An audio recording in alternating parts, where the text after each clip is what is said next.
We are back with another best hits for you today. As always, if you didn't know, every 7th week I take a little mental health break to recharge the old batteries, as well as dig into the archives to replay a listener fave you may have never heard yet. So today I'm resharing episode 117 featuring the James Freakin Victore. This dude brings an absurd amount of bold, tough love, yet extremely empowering energy to the table. Your ear holes, your heart, and your soul will be extremely grateful after listening. And next week, we are back on featuring my homegirl, Karen Nyguen of Sweet Afternoon Baked Goods. You're going to love this one, especially if you're struggling with getting inspiration for content creation and repurposing and boosting your social media presence. It's loaded. So stay tuned and let's get into this banger today featuring James Victore.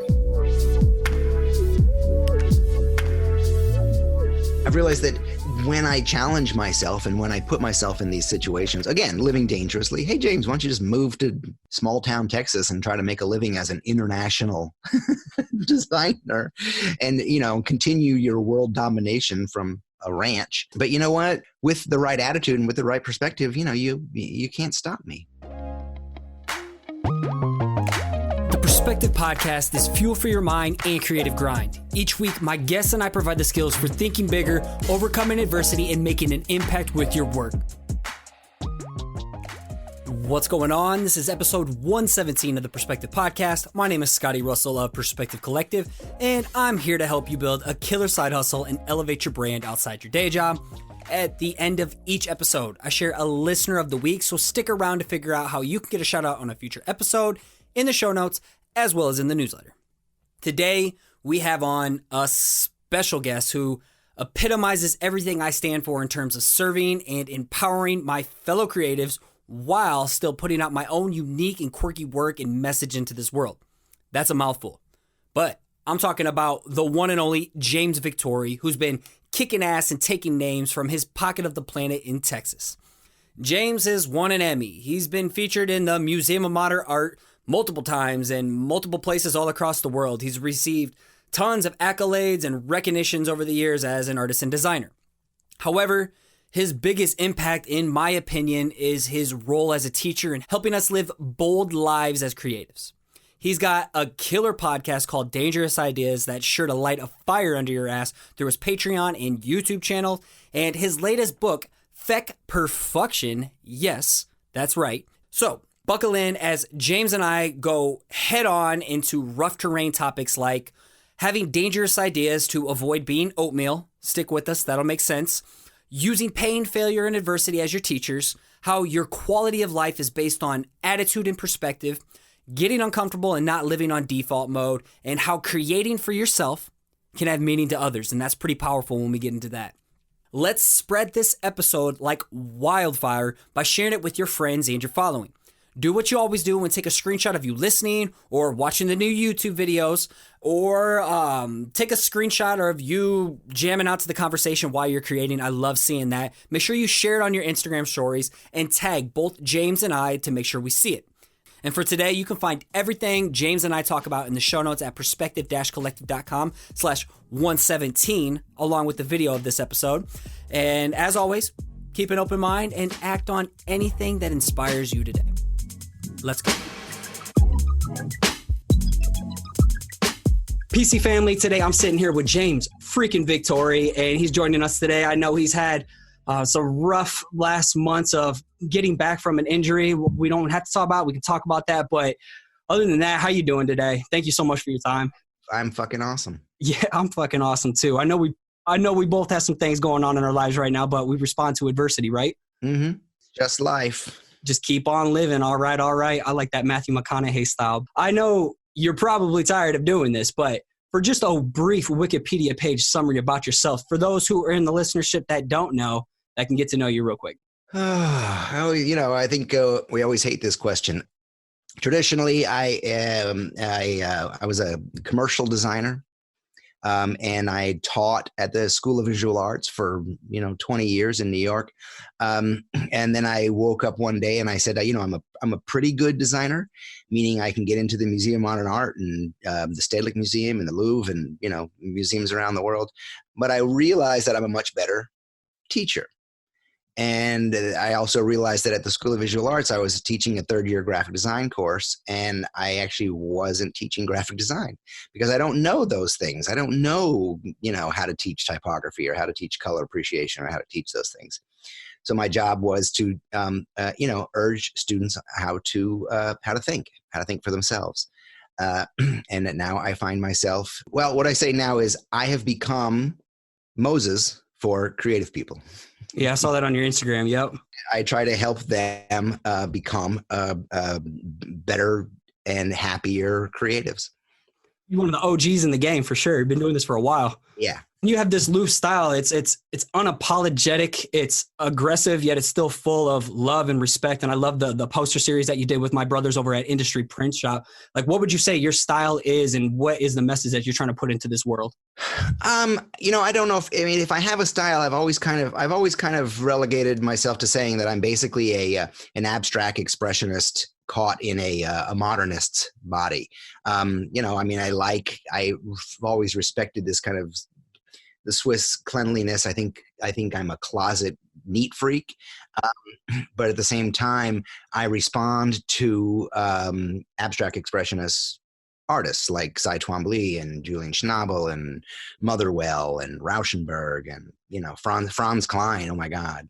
And as far as the message, it's always just been the best part of my process, whether it's working on something for myself or working on a client-based thing, the best part of my process is just me being able to sit down and say, and this is the strongest thing a designer can do, is sit down and say, what do I think? What do I think on this subject? What's my opinion? And then from then on, it's just trying to figure out how to get that out in 2 dimensions on ink on paper. A lot of the topics that are brought up here, people have a hard time distinguishing art and design. And I think, I think that's fucked up too. I think that's a clog in their personality. There's no difference. And at the same time, it's still self-expression. But what you just said, it's like, what do I think? But at the same time, you're strategically position it to how can others enjoy it or someone else get value from it. Yeah, I think it's hilarious. I get that question a lot. It's like, Mr. Victore, but these pieces you made, these early pieces, like, the Dead Indian or Racist. Yeah. Like these are self-authored, so they're more like art. And I'm like, oh, you're one of those people who gives a shit about that. See, I don't waste my time thinking about how artistic other people's work are or my work. It's just the things that I want to see out in the world. That's what I make. Yeah, I think that's what we all need to take, a cue from that as well, and stop worrying about what other people say all the time. I find that designers love rules. Yeah. And I'm outside of the, if you're one of those designers, you're not going to like, me or what I have to say. I'm kind of outside of that. I'm like, okay, that's nice. and the motto, I think I saw you on Instagram post this recently, but my motto I live by is, you can't make everyone happy. You are not pizza. And I spent my whole life trying to be pizza, and you can't fucking please everyone. Pizza would be great. I say oatmeal. Oh, let's go on. Please tell me. If the work is not coming from you and it doesn't have your opinion and your sense of sexuality, your sense of the macabre, your sense of your shyness, the weirdness, then what is it? What are you putting into your work? So, you're trying to make work that other people like. Yeah. And you end up making oatmeal because everybody likes oatmeal. Yeah, somewhat. So it's safe. You tiptoe in the lines. Thoroughly digestible, and it's easy to clean up. I don't know. And that's so many people are worrying about riding the fence and playing it safe. But when you have a dangerous idea, I know that's big for you. Everything is about dangerous ideas. And if you can go a little bit deeper into what exactly is a dangerous idea and why artists and designers or any type of creative should stop trying to play it safe. Well, to take it a little bit further, Scott, is that I try to live a dangerous life because I think that the search for comfort and security that most Americans are involved in doesn't lead them to the places that they thought they were going to go, right? And, I have used that word in a number of different ways. I used it for the podcast that I have now is called Dangerous Ideas. And it's actually the subtitle of of my book as well. And it's called Dangerous Ideas on the Business of Life. And why they are dangerous ideas is because they're dangerous to your sense of self. They're dangerous to your comfort and security. They challenge your ego and your creativity. I was in a podcast situation recently, and I won't mention any names or anything, but the interviewer said, they had read the book and they said, that a lot of what you're asking in here is really hard. And I just felt like I didn't say it because I was being polite. But what I wanted to say was, well, that's because you're a lazy coward, because you don't want to do the work. That, unfortunately, when you say, oh, James, the things you ask are hard, that's your default. Yeah. And you know what? It's probably your response to everything that comes at you, which is why you will never become bigger than you are. Will never have a bigger, better life. You will always be complaining because everything that comes at you everything is hard. Yes, if you think about it like that, it's supposed to be. I don't do easy. I love that. Yeah, most people do live in that default. Dangerous life is very important to me. Yeah. Well, outside of design and everything, what else do you do that's dangerous, that rattles the cage, that shakes up your existence, outside of just being a designer and a creative, more than that? What do I do that's dangerous? I have always been a fan of motorized sports, particularly dirt bikes and trials bikes. And I've got a dirt bike and I've got a trials bike, and I ride on my property. And before the end of last year, I was out for a ride on my trials bike, which is a goofy looking bike that has no seat. You don't sit down, and it basically allows you to, it's super light and super torquey. So it allows you to like climb and ride over things that you're not supposed to be able to climb and ride over. Long story short, I did something. I don't remember what. I blipped, I think.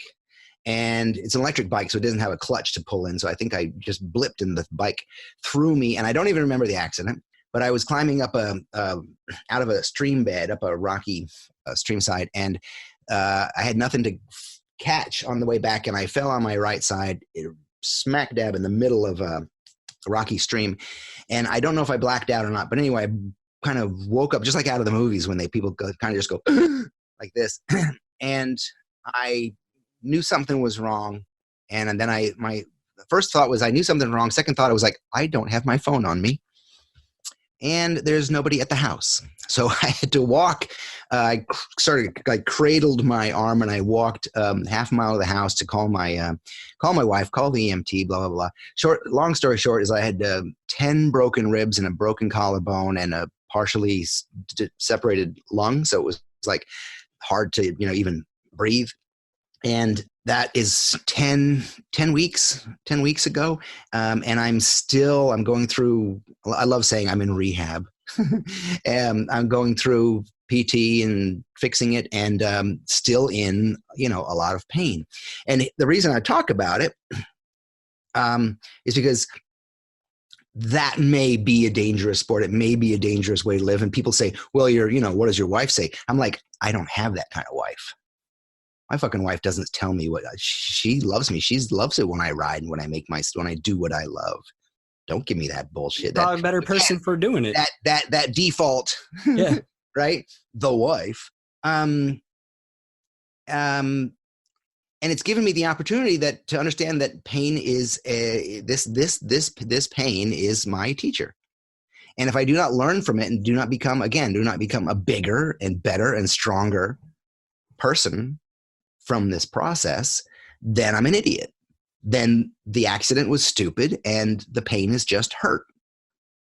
And the reason I bring it up in a larger format is that we all have. I have not right now what I call my cruising pain, which is today it hurts like a motherfucker, but usually it's just like, it's always there, and it's today is particularly heightened, but it's cruising pain. I can get around. I can get in the truck. I can go to Home Depot. I can't carry anything, but I can get around. And we all carry pain. Most people are like, well, I don't carry any pain. I'm like, yeah, you do. Everyone does. It's fear. It's your fear to ask for what you're worth. It's your fear you're in a relationship that chafes, and you're afraid to have that conversation. It's your fear that it's this body that you wake up in. You're like, oh, how did this happen? It's the fear that that it's your default response that everything is hard. It's all these things, and unless I deal with this and go to PT and do the home exercises and not take the heavy ass opioids that I have stuck away in the closet, right? And stay off of that shit, face this thing, my life will become smaller. I will become bent. I will become less mobile, less flexible. And unless you deal with your own fears and pains, your life is going to become bent. You will be less flexible. Your life will get smaller and smaller every year, just like most people's, or like your grandparents or your parents. Where all of a sudden you're afraid when the phone rings. You're like, oh, who's this? I don't know who this is. Like, just fucking answer it. Who cares, right? It's not the Grim Reaper call. Those overseas calls of the IRS is coming your way. Yeah, right. It's so funny. My son, I've got two little kids, and I've got an 18-year-old, and I taught him years ago. He used to say, Dad, I'm in trouble. I used to say, are the IRA coming to kill you, son? He'd say, no. I said, well, then you're not in trouble. So talk to me. It's one thing I was teaching when I was teaching in the School of Visual Arts. I'd give these crazy assignments. And I realized over the years that basically all of the assignments were answered by using perspective, because perspective is everything. It's like what is big and what is small, what is important, what's not important.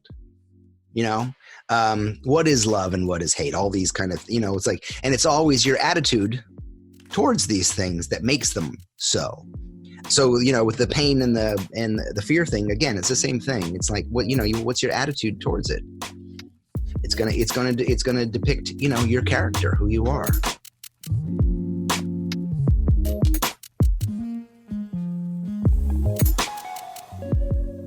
What do you think was the biggest learning lesson that you've plucked out of this experience? And then next, I'm big on fear. Everything that's terrified the fuck out of me growing up has all been the thing that's kind of nudged me towards the person I'm supposed to become. So what do you think is the biggest learning lesson that you got out of this this incident that you have? And then currently, what's the biggest thing that scares you? Because from my perspective, it's hard to see someone who's achieved so much that you could be afraid of something. The biggest thing it's taught me that it can teach me, that it can be. I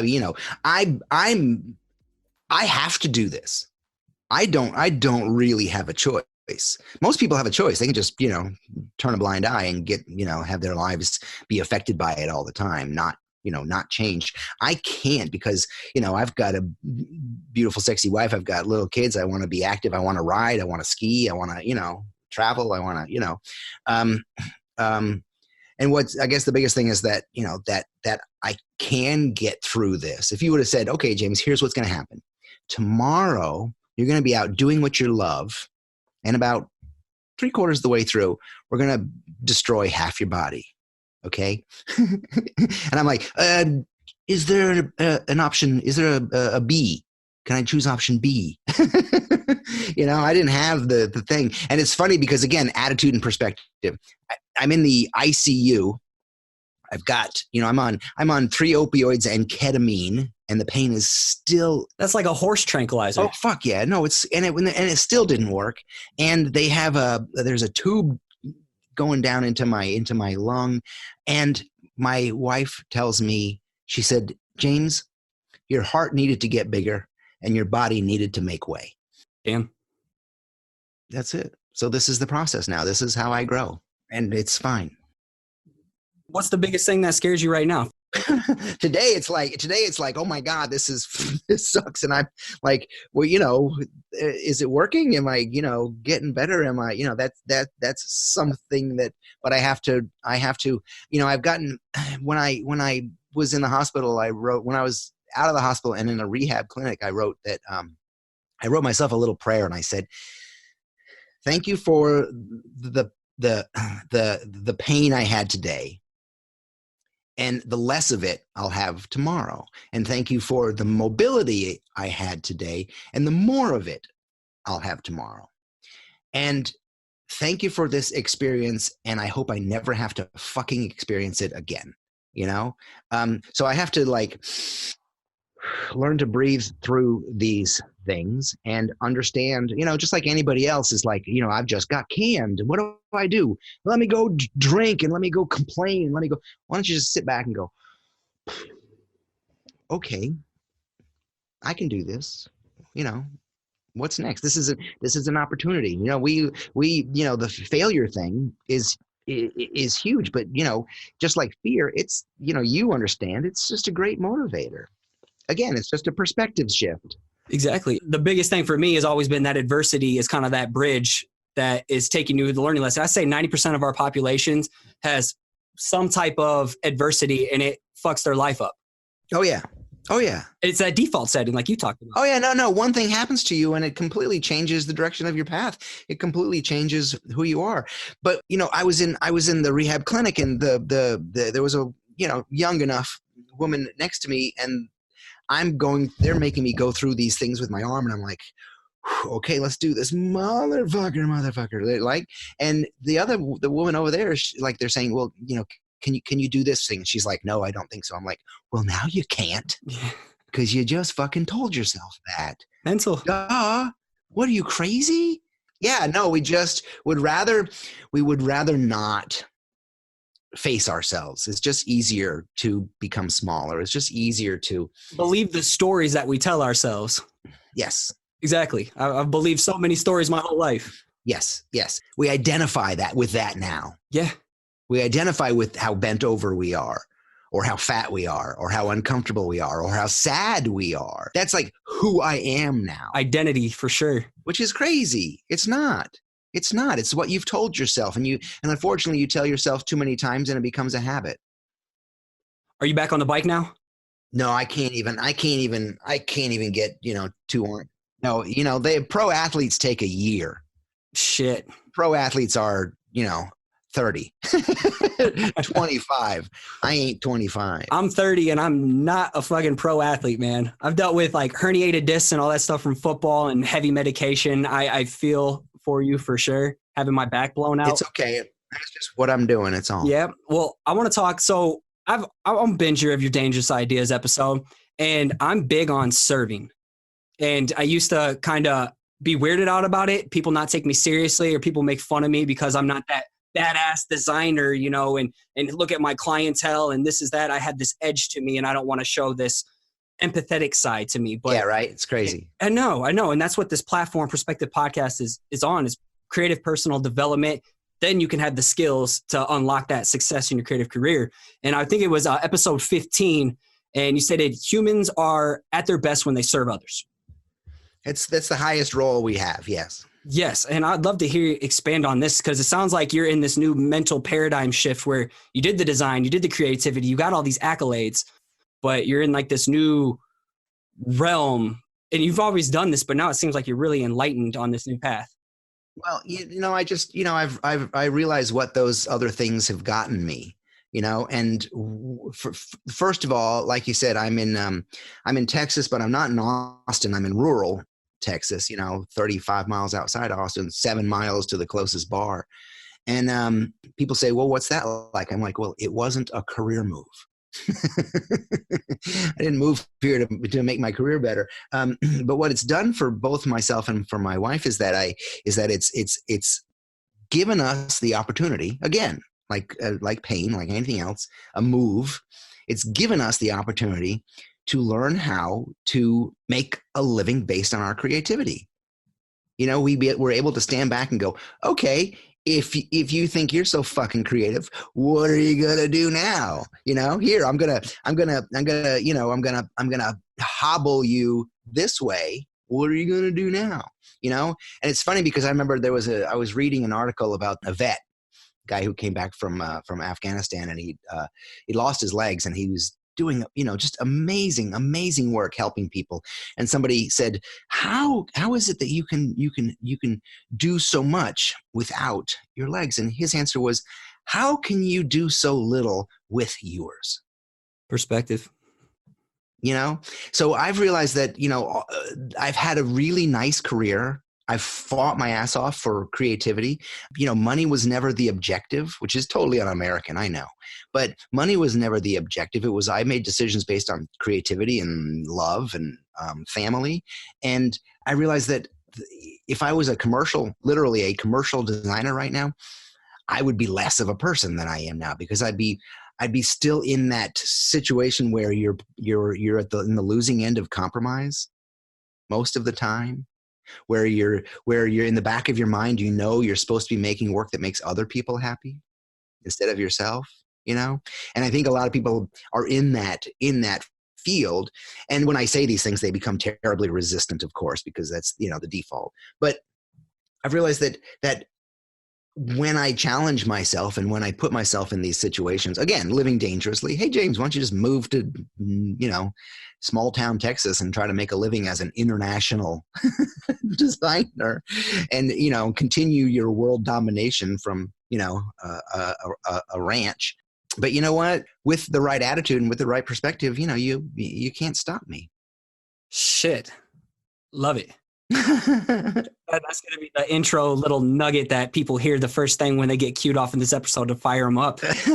I just wrote my publisher with a list of like 5 to 7 new things, and they wrote back and they were like, oh, goody, because they didn't ask for it.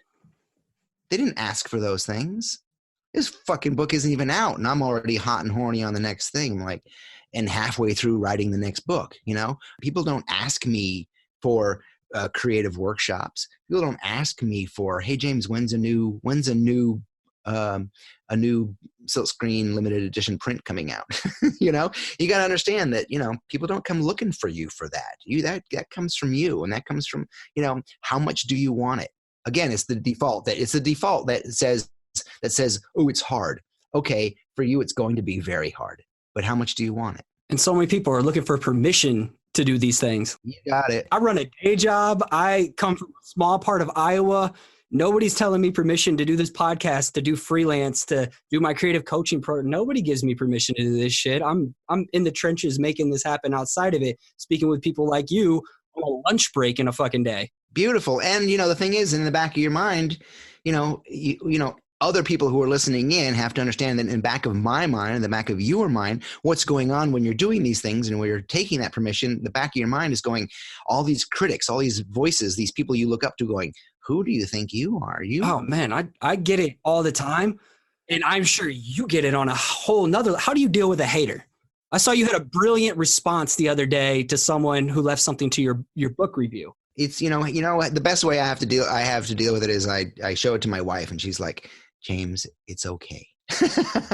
Because, first of all, we have to understand that it has nothing to do with you. It has nothing. I'm walking down the street and, somebody says, and it's funny because what happens is when you deal with haters, what happens is all of a sudden you're in that mode now. You're giving them the power. What happens is you're giving them the power, but all of a sudden you're just reacting. And when I was in New York, I was hanging out with this amazing guy, a friend of mine, a pal of mine, my chairman at SVA, Richard Wild, guru of gurus. And we're having lunch at this, wildly expensive Gramercy Tavern. And the conversation was about how we are puppets. We are puppets to our thoughts. So if someone comes and says, has a thing, all of a sudden you're like, wait, what? Oh yeah, and it's all of a sudden you're like, you're a puppet. You're not even in control anymore. It's a huge idea. It's a huge idea to understand, and you can only deal with it when you thoroughly know yourself and when you're confident and you're like, okay, this doesn't have anything to do with me. That thing that I posted, I thought was more funny than anything. And when I come up with a witty, not only a witty rejoinder, but there was value baked into it, a teaching point. Yeah. Then I'll post it. Yeah, I thought it was great. Yeah, I don't want to deal with the haters, and I'm the book hasn't come out yet, and Scotty, I live in fear that someone's not going to like it, but someone's not going to like it. but at the same time, someone's going to love it and it was meant exactly for them, which is like the powerful part. My mind has to remind me when I get that nasty review. Well, my hope and prayer is some mom is going to like it and she's going to hand it off to her 12-year-old and it's going to set them on fire. That would be awesome. That's dope. That would be, because I think if I made a mistake with this book, I should have actually made it as a young adult thing, because I think the ramifications for that entry level is huge. And that title will get them. Yeah, well, the title would be, sparked my attention. I'm that millennial age. I'm like, fake perfection. Potty humor works all the time. But, I think it works for college kids. I think I've already heard from 56-year-old, mid-career people that, my mother, who is, early 80s, I sent one to her and she said, I wish I would have read this when I was much younger. There's such good advice in it. And I'm like, damn, awesome.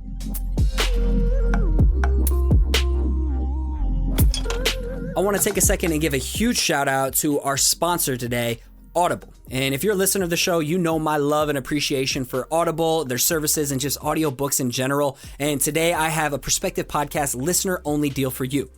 You have a golden opportunity to get started with a free audiobook download, along with a free 30-day trial that gives you the opportunity to check out these services as well.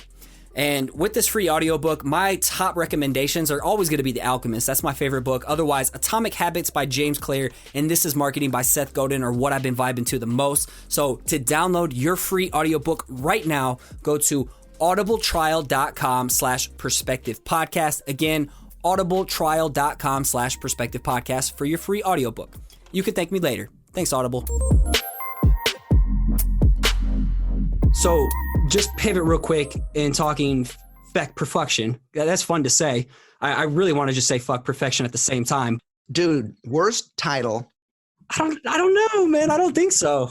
Again, that's what I do. I'm willing to go there. That's a dangerous idea. I am willing to go there. It's super dangerous. I love it. Terrible title because you can't say it and you can't spell it. But in a bookstore, you're going to see that thing in the bookstore and you're going to go, someone's going to think they're dyslexic. And is that English? What is that? And then there's a schmooch across the cover and it's just like, what? Dangerous indeed. So we'll talk briefly about it. Can't wait for my copy to get in. As this episode comes out, your book just dropped yesterday. Fake Perfection. What's it about and who's it for? I was in an interview 2 weeks ago and the guy said, what was your target audience? And I said, oh, no. You think I'm the fucking type of guy who thinks about target audience? I'm the target audience. It's made for you. I wrote this book for me. This is everything that I use to get out of bed in the morning. This is everything I use daily, monthly to teach to people who come to me and to use in my own life that I can try to live a happier, more creative life. I mean, that's the audience. What I have found throughout my career, even when I was, 20 and 19, making little, I was working in a ski shop and making little doodles on Post-it notes and leaving them around, like little punky, leaving them. And people, I know for a fact that people have took them and they have them framed in their houses still. So I know that when I allow myself to play, it has meaning to other people. So for me, that was the process of like, I made this book for me and I'm going to try to play as much as possible, because in the particular lies the universal. The more authentic and the more vulnerable and the more truthful I can be in this process, the more meaning it will have to you and the more you will be able to see yourself in it. So that's the process and that's who the book is for. And like I said, I hope it speaks to other people. I think it's perfect because the content I create is for that lost soul. I was fucking lost, depressed, hella anxiety 5-6 years ago, a couple years out of college, and I create content for that lost soul. And it just happens to resonate with other people who are lost in the same spot. I mean, if you were a dancer, you go out on stage and you dance for yourself. You dance. This is my gift. I'm going to do it as well as I can and make myself happy. And in that process, I hope that there's a gift for others. Awesome. That's all. So this book is play. I mean, serious play. Serious play, dangerous. I want, if someone's, I know that people will read it and it's like, they'll say, oh, it was a quick read. I read it in 2 hours and now I'm done. And we'll get nothing from it. And that's fine. But I also put enough in there that if you chose a point, 5 points from it, and applied this to your life, I know that change will happen. I know that it'd be an attitude adjustment. It should be funny. It should say on a sticker on the front of the book, like if you buy it in the store, you pay for it, and then you walk away, and the girl at the counter, the guy at the counter is supposed to take the book and bonk you on the head with it, right? It's like a thwack upside the head. Yeah, so it's totally there's an attitude adjustment if you're willing to listen.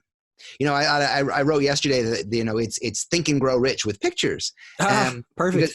Think and Grow Rich is a seminal, it's a self-help business book, but it was amazing. And to myself and a lot of my friends, it's like we still live by some of the things in it. I'm big on law of attraction.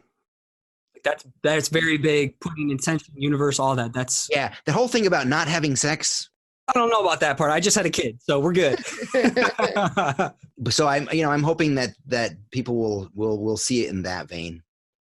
And also, it's pretty. There's made a bunch of art, a bunch of new stuff in it. We're going to be plugging it for sure. So there's going to be a lot of listeners that are attending Crop, and Crop is sponsoring this right now. Are you going to have the book for sale there? Will there be a table? Okay. Yeah, there'll be a limited number, but there'll be a book for sale. And I'm teaming up with, you mentioned Tony and the guys at Industry, a family of mine here in Austin. And I'm teaming up with them, and I'll be at their table, and they're making some special little effect perfection product. Listeners of the show will be hawking all over that, but I get first in line. So cool. Hell yeah. Okay. Before we go into rapid fire questions, I got some fun little quirky things at the end just to kind of lighten the mood real quick. But this is always the one that hits home most for people, especially me when I hear these answers from people. But what's one piece of advice you give to your past self when you were just starting off? It's funny. It's in the book. You can give a small spoiler alert. Tell them which page to go to. I'll read it. All right. Let me see. Where is it? It's towards the end. Oh yeah. It's a younger me, and there's the younger me. So you always had that handlebar, huh? It's number 70. I call it chapter, but it's number 76. I said, a few years ago, a colleague asked me to pen a short message to his son on the occasion of his 21st birthday. It was to be part of a collection of advice from his dad's friends, a thoughtful gift to help prepare the boy for the future. What could I add to this guide that would have meaning and provide comfort? Since the best gifts are the ones we want for ourselves, I only needed to ask what I would say to my own younger self upon entering adulthood. What could have eased my own way and calmed the path? For both myself and my friend's son, relax was my only thought. I tend to turn life and work into a sausage-making race, grinding everything through a small sphincter and trying to control the outcome. But control is a myth, and as much as I try, life refuses to be wrangled. And trying to wrangle it ends up with me fighting myself. Relax and trust the process. Trust the stars and trust yourself. Let everything happen to you in its course, then take a deep breath and relax. So that would be my advice. Not as much rapid fire as you wanted, but hey, that's cool. I was actually going to ask that earlier, but that's not the rapid fire. Now we're going into the rapid fire, and maybe I'll have to tweak this one. Yeah, I suck at this, but go on. Dude, it's just a fun way of the segment. If we go on a 5-minute tangent, because usually I go on tangents, you're good. If you were on death row, we might have to tweak this one. If you were on death row, what would your last slice of pizza be? Or if you were on death row, how would you make the best, dopest, raddest oatmeal in the world? Yeah, it would probably be like, definitely like broccoli and sausage, because I'm like I like vegetables on my pizza, or super Hawaiian. Yeah. Love pineapple and ham on. Some people get so worked up about that shit. Like that's not for me. Rules. No, it's like pizza has rules. Let people enjoy things. Let people enjoy things. Pizza has rules. I'm gonna have to take like a screenshot of that one and post it on Instagram for you. Sure. Beautiful. Dang, who does your eyebrows, man? If you could have lunch with one person, dead or alive, who would it be and why? What comes up quick is Joseph Campbell. Okay. Hero with a Thousand Faces, that author. David Foster Wallace, to have a conversation with him. Historically, I'm a fan of Winston Churchill. So I could go on for a while. Evel Knievel would be awesome. I could see that one for sure. Mine's like Bob Ross and Stephen King.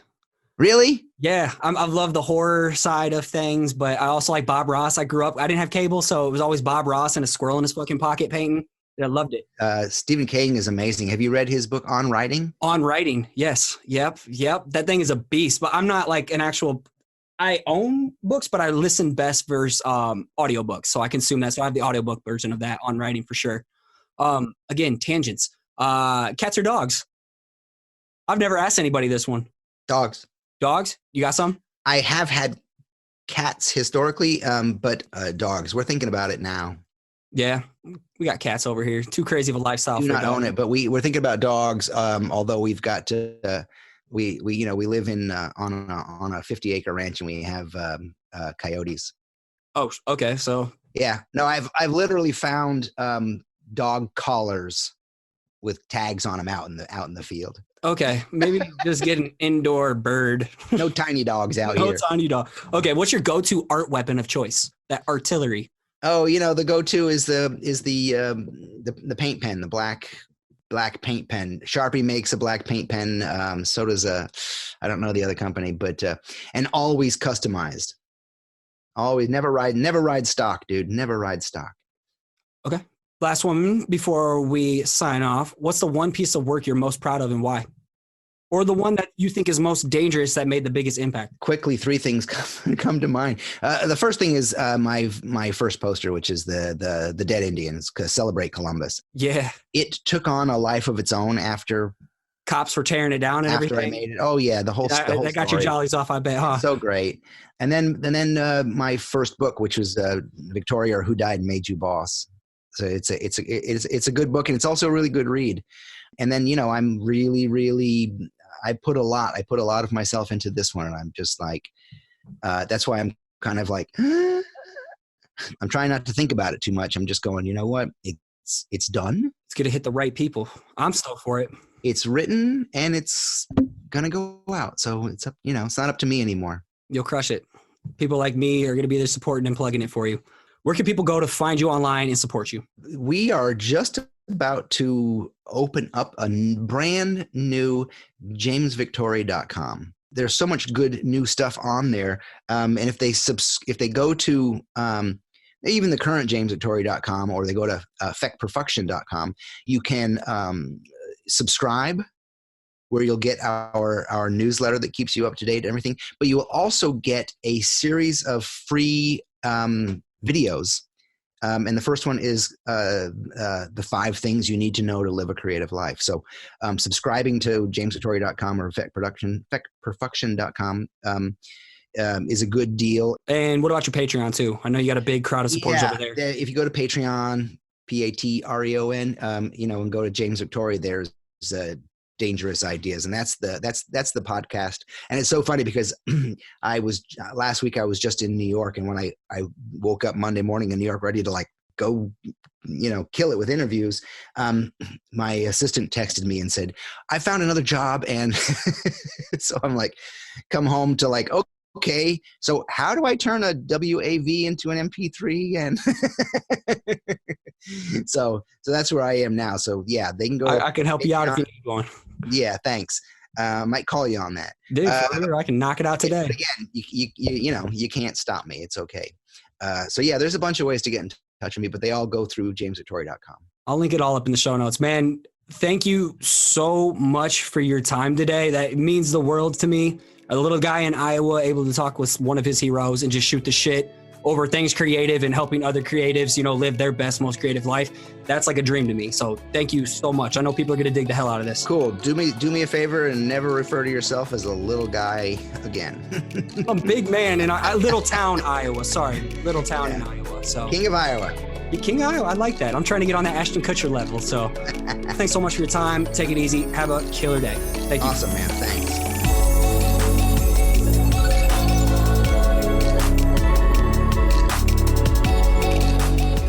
PC family, James Freakin Victore. James, no doubt, was the perfect guest for this show. He navigates these tough topics that this show, the Perspective Podcast, is built on with such a savage yet inspiring perspective. And listen to him talk today and just listen to all of his content on his podcast and in his book. It really gets me fired up and lets me know that I'm on the right path with how I approach designing my life and not living by default and not trying to be oatmeal where everyone loves me, okay? Try to be polarizing, not be filtered and have an interesting opinion. So if what James said made an impact on you today, you know what to do. Please go blow him up right now with some love over on Instagram at James Victore and let him know what your biggest takeaway was. I know you have a crazy schedule, James, so thank you so much for taking the time to melt our faces with bold creative value. We appreciate the hell out of you, brother. And also, if you want to win that free copy of his latest book, Feck Perfection, make sure to share this episode on your Instagram stories and tag both James and I. Again, I'll be announcing the winner next Wednesday, a week from now. So you got time to listen, share, get this out here. Go support James. Go buy his book. Thanks again, James. You rock. If you're digging what you hear and this show has made an impact on your creative grind or your life in general, there are a few ways you can support the show. First off is by financially supporting the show and backing it over at patreon.com/perspective podcast, like my friends Iron Bean Coffee Company did. All right, they've been a big supporter through Patreon, and I'm so happy to announce their name as a credit into this show. Also, the second way you can do this is super easy, is by subscribing and leaving a rating and review over in Apple Podcasts or iTunes, depending on where you're accessing it. And not only does this help the show climb up the charts in the design arts category, but it also lets me return the love to you by giving you a shout out as the listener of the week, which also gets your name mentioned in the show notes as well as in the newsletter. And as you know, I tell you every week, I am able to read international reviews now, and I see those coming in. I'm adding you to the queue of listener of the week. And this week's listener of the week goes to Oliver One from USA. They titled this one New Listener and Hooked. They state, new to this podcast, but I feel like I found a podcast I've been searching for. Currently digging my way out of creative rut, and this is perfect to get me going and achieve my goals. I really enjoy the way Scotty.D.Russell expresses the true nature of top designers and how down to earth he is. Gee, thank you so much. Big fan of Nick Slater, and listening to him explain his process and aspects he's improving in his life shines a beam of hope into my life. Going back to catch up, catch me on Instagram at _sweetness. And make sure you plug your Instagram there. I will definitely give you a plug as the listener of the week. And as I wrap things up, I want to give a huge thank you to my podcast editor, Anya Brennan, executive assistant, Paige Garland, and my video specialist, Colton Bacher. You three are the glue that makes this happen. Thank you so much. And a huge shout out goes to Nick Jenkins of Bluka for all the dope theme music you hear on the show. Listen and support him at SoundCloud, Spotify, and Instagram at Bluka. That's BLOOKAH. And as you finish off your week strong, I want to continue to encourage you to keep showing up, keep putting in the work, and keep creating. You got this.